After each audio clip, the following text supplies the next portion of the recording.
Hey guys, what's going on? It's me, Mrreeeee, or Mr. Tree as my new druid form.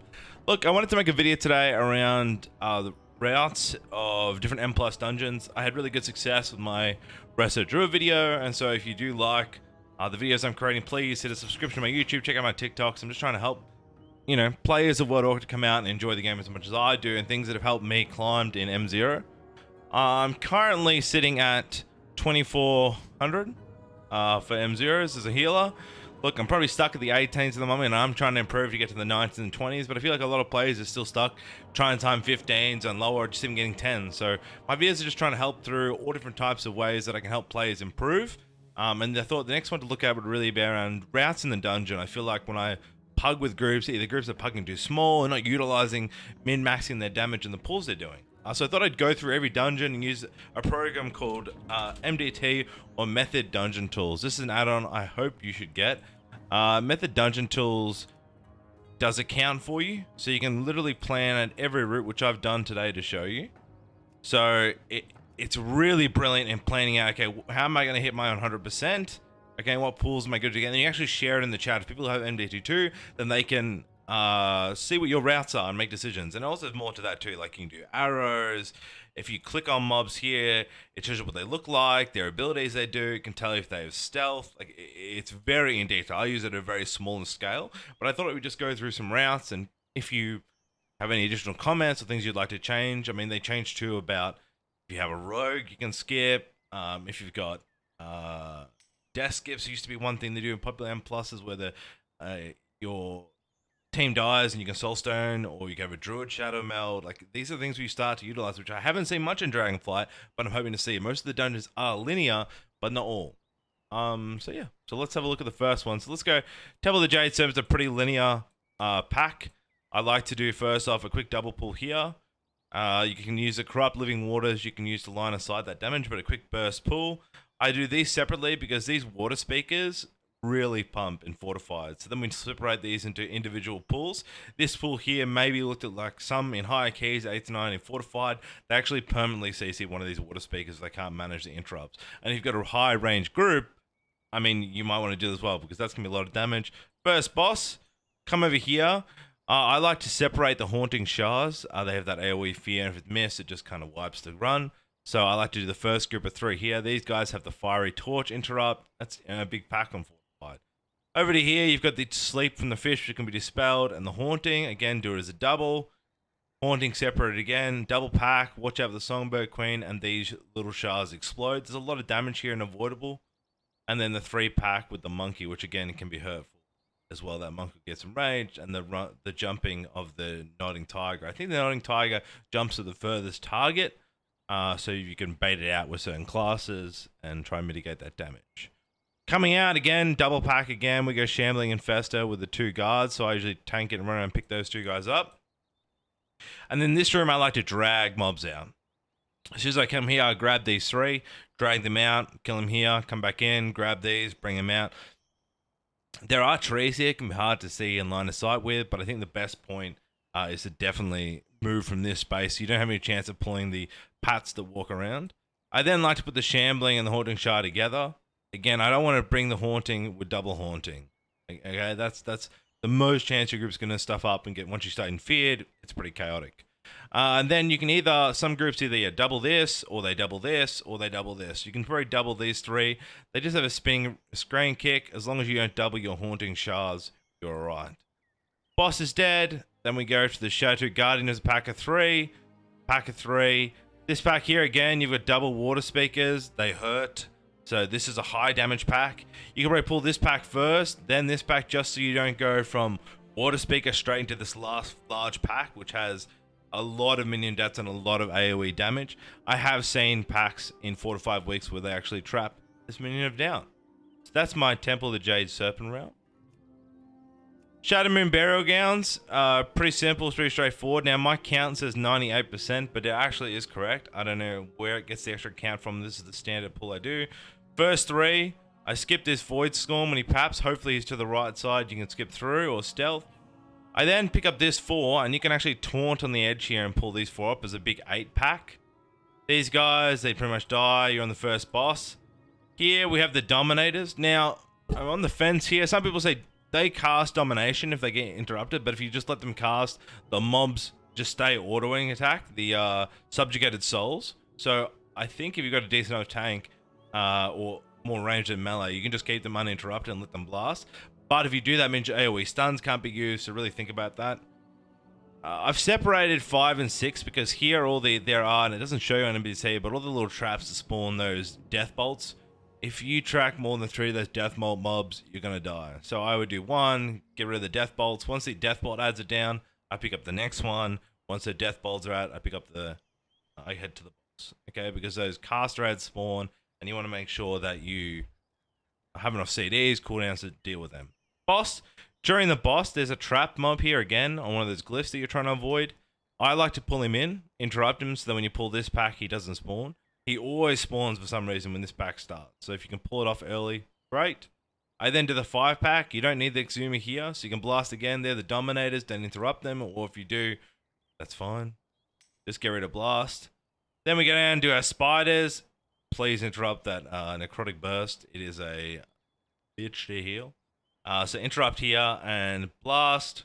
You can probably I bring the spiders down with me, then blast these two. Make sure you interrupt the corpse spiders. Come down, carrion worm, 4 bats at once. Blast that. Worm, boss. 2 necrotic burst spiders again. Interrupt. And then these 2 void spawns, which on fortified really hurts. So get rid of some personals or battle shouts. And then on sanguini can be a bit of a problem too. And then you're on the boss. That's my pull guide for Shadowmoon.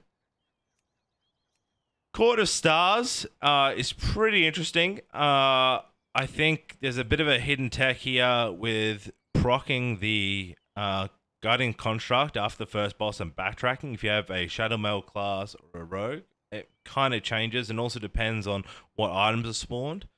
So straight out of the gates, I like to pick up the Sentry, the 2 mobs, and these guards and the 2 cats. These cats hurt when they jump, so let's blast these all together. Then I like to actually come down here and pick up all this free percent of these mobs down here. There's a huge lot of free percent, so clear this, come down. Then come back up, pick up the Construct, and you can probably pick up the Guard and the Saber and pull them back and just blast them here. Then pick up the Mana Worms, the Construct, and the Sentry. You really don't want to double up these Constructs because they have a magic buff they put on which heals each other, and it can be a real passive. Plus they have the frontal cleave, so separating them is a really big priority. Sentry, killing up mana sabers you can pull from in the room. Don't need to touch the Sentry, the Pat, and then onto the boss. Now there are the pillars in Court of Stars. Now with those pillars you turn them to stop the guards coming, but I think you should leave one up. You leave one up because when you get to the last boss, if you've actually cleared all the sentries, it means the guards haven't been alerted, and she does an extra long dialogue at the end. But if you leave one of the pillars alive, or the pylons alive, that guard will come to the fight. You can still burst him down during Patrol Captain Gerdo, and then you get rid of that dialogue at the end so you're quicker into the final stage and not have to wait 30-45 seconds listening to the dialogue. So, quick trick there. Once you kill this boss, if a rogue stealths through to out of this point here and comes out here, it actually triggers the RP and then opens the door here, and you can skip. You as a party can come back through here and just go straight into the mobs, and also get the respawn point. So instead of carting through here as a group, picking up this annoying single mob, you just, as soon as you kill this, you guys start running down here, and you can go straight into pulling the important packs and clearing. I think the imps are just free. They're really easy to burst down as long as you have a group that's in the correct interrupt. You know, AoE stun, silence, whatever you can do to make sure they don't cast. These Watchful Inquisitors are things if you're going to pull them, don't pull too many. On Fortify, they do a lot of damage. That I-beam is actually a ton of it. And then you're just now looking to collect all the different items that are found around the map. Percentage-wise, these Enforcers give a lot. And you can also line of sight their Spell Detonation. So here it can be a lot of different. I think where it feels and where the traps are, like if you have the Bazaar Goods here and you have the Sick Nightborn, both of them will spawn the boss straight away, so you don't even need a Fel Enforcer, so you can pick up mobs anywhere else. So this is where the second part of Court of Stars depends what items you get. This is what I would do if I didn't get any of the free summonings. Okay, I didn't get the trap, and then I've got making sure that I also min-max your route depending on what's what. Like I wouldn't pill this pack if the Fel Orb's here and the book isn't here, right? I'm going to pull things that maximize all the damage, the Waterlog Scroll, the cask. I'm going to max my pools, so I maximize the haste buffs, crit buffs, whatever buffs I can get. And that's why this will change for quarterstaffs. Pools of Valor, great. I think it's an interesting dungeon. It's very hard to time. I love this first 5-pack. I'd love to see if I was better on my tank, my undergeared hot warrior at the moment, pulling straight to the boss and lasting. Like, it would be tricky, but I think that's just min-max right there. Lust, blast it. Like, they'll die on a tyrannical week during your lust phase. Skip this guy. I like to kill the Thunder Caller or Rune Carver before I pull into this, so you don't get multiple Rune Carvers. So I like to kill and then I drag, or you could do them all together. I'm happy with you doing that as well. Like you could all use some resources. Here I then start to line of sight mobs. I don't want this traveling guy here. So I start to either, I come around the corner and tell my group to stack here, and I pull 1, 2, 3, and this whole pack and pull them over here and we blast them. Then I pull this pack and blast them. Then we come through here and I blast this as a 5. Be careful of the pat. If I see this pat's here and it's unfortunate timing, I probably wait for him to pat back before I pull this so I have enough room. Blast that. This pack can get quite spicy and fortified. I might separate them in Tyrannical Week. I try not to. Again, more packs the better. If you can take it as a tank, do it. If you can't, minimize. But these are where I'd like to be. The bigger I can pull, the more group I can damage. It's actually easy to heal too. Instead of breaking up heals, I'm using, I'm centering my heals under consistent healing. People staying in my airflow, I'm pumping. You know what I mean? So like, I know the damage is coming out consistently. It's not going to drop on and off. People losing their buffs between fights. You get a better flow when they're in bigger groups. 2 mobs, boss. We come back here. Hopefully this guy's away. You can actually pull these 2 mobs by a quick taunt, and they'll skip past these 3.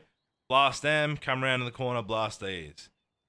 You can skip the Storm Drake if you have a rogue. You can, when it lands, if everybody's standing here when it lands, you can skip past and then stealth back. If not, take this guy. I blast Fenrir. I then blast these 2 packs. I either do... Again, I would say fortified, you do them separately. Tyrannical Week, you could do them together, depending on your group. They hurt. Kill the boss, then get past all these mobs. Here, all the bears. Now, these bears do a debuff to your tank. But prop warriors don't give a shit. And if you can kite them with Ursals, like, let your team blast. That's just free money here. Free count. Okay? Back to the boss. This is already cleared. I grab our meads and then do the mead trick and then do this 2 at a time. If you're a real chat group, again, min-maxing, you want to try and get all 4 of these at the same time. Like, you're trying to push, I'm assuming, on these higher level keys. I haven't done it yet. I haven't really got a group to push besides just pug. We're pretty casual, but if I was trying to min-max, I'd be trying to get all 4 of these and blast. More mobs, more damage. Looks like I'm not the only one who Algeth'ar Academy. This is an interesting dungeon. I think there's a lot of stuff that can kill you pretty quickly. Over to here, first one, I like to pull this 3 Skitterflies first. If you have a Chad tank, sure. Fortified week, I wouldn't do this. Tyrannical week, I would do this. I pull it all. Pull that whole room. If you have 2 lots of Skitterflies, it can be spicy. Groups say, can we get rid of this one first, then blast everything so that you don't have 6 Skitterflies jumping out and enraged, and then blast this whole thing, kill the boss. Over, you've got to kill the wind. You've got to kill these 3 mods. Nothing special here. Jumping back, trying not to pull these extra worms on the side can be pretty hard, but let's do this pack together. Okay, the Ravager hurts, but again, more pack. Oop. Then, on the road, here, don't pull the worms. You can probably double pack it here. Single pack boss. Double pack. And then when you come around the corner here, they're actually, if you come back, you can probably pull all this together. They do a big hurricane kind of ability. They're like Cyclone, or what do you call it? Blade Storm. But you can just see that for melee. So blast that.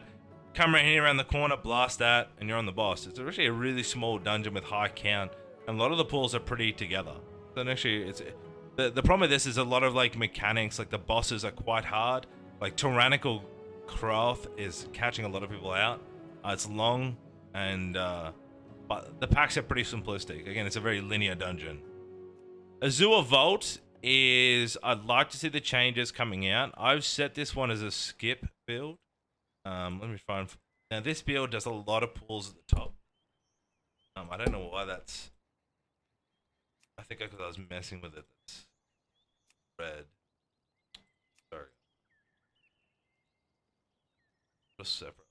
The idea here is you probably want to do for an Addon. The idea here is that you want to get 100% earlier. The reason for that is you can actually dodge if you have slow fall or provoke or anything you can do to skip a lot of the mobs. And so this is a build we've been trying and playing around with. You might have seen it. So again, you want to put. I like pulling these lashes into these lashes in the trend. Those have a cast that could be interrupted as soon as you can group them, lost them, blast them down. Then you can do Crystal Furies. As long as your melees don't get in the frontal and your tanks using cooldowns curses, you can blast these.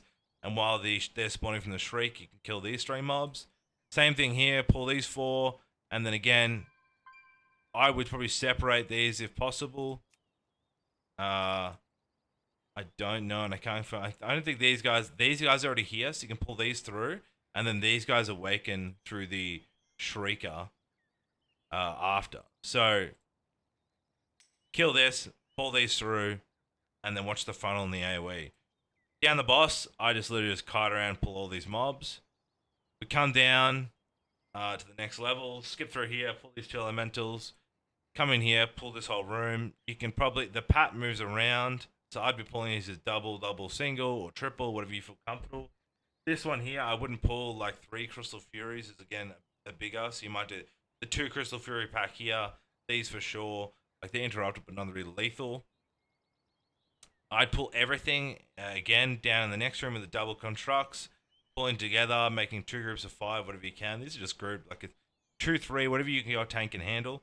And then I pull all these mobs. Now, what happens is you're actually at 100%, when you go down, you're actually, with these 2 guards at 100%, you can skip all these mobs, because after this boss, you can kite back to here, back to where the books jump you across, and then they come around, and then jump off, and fall down on top of these guys. There's like a little red ledge here. And you can skip this annoying frog part. All this skipped. Boom. There. Boss. Dead. Try it out. Nokhud Offensive. Fun dungeon. Dragons are pretty cool. Look.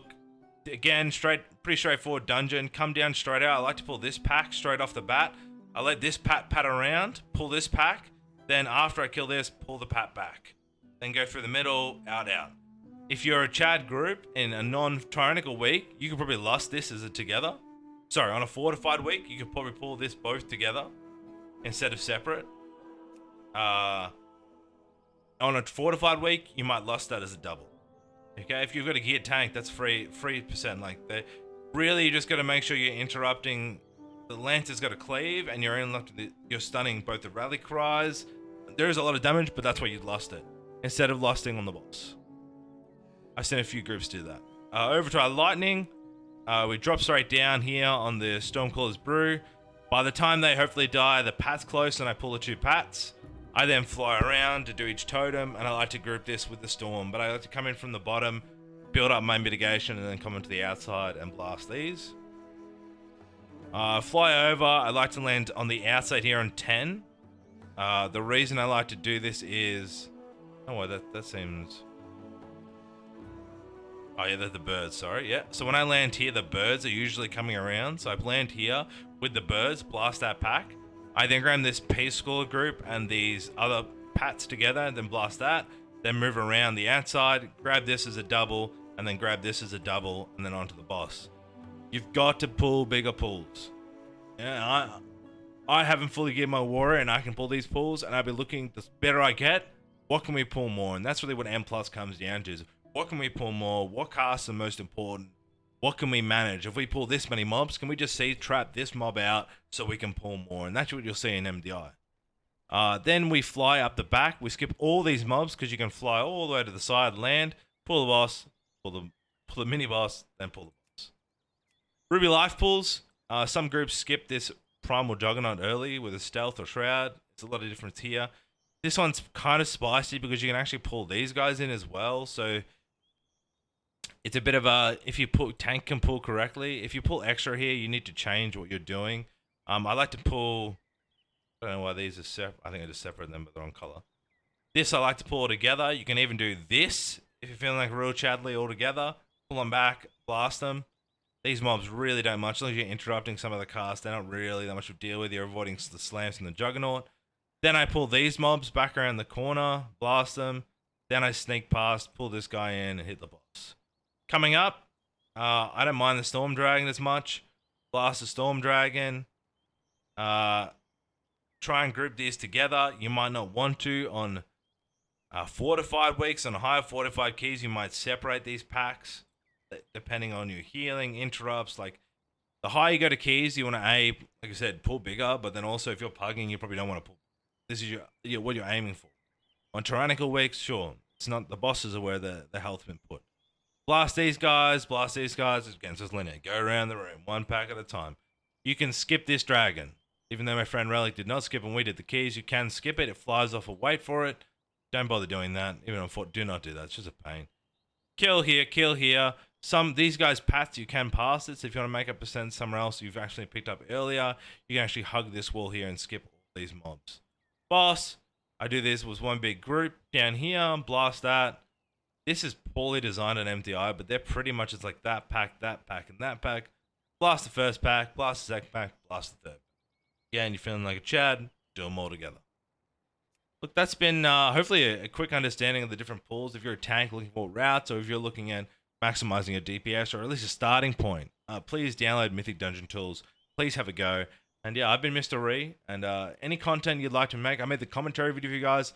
Let me know. I'm happy to play different classes. I was thinking I've got a prot warrior now. I'm trying to gear that up, but I really think just taking what I know from being a high-end raider about, you know, how to find and discover all things about logs and routes and builds and how to use the resources out there and bring it down to you guys so you can understand. Because I know a lot of people that are out there on social media being like, you know, we knew about this ages ago, but I don't think they understand the population that play at a more casual level, the population that aren't there or can't break in. We have such an overwhelming game for beginners, and I think it's a wonderful game, and I'd love to help you out. So that's kind of the vibe I'm going for my stream and my content, and so I hope you like this, and I hope you was proven eye opener. So peace out, sub, check out my TikTok. I love you.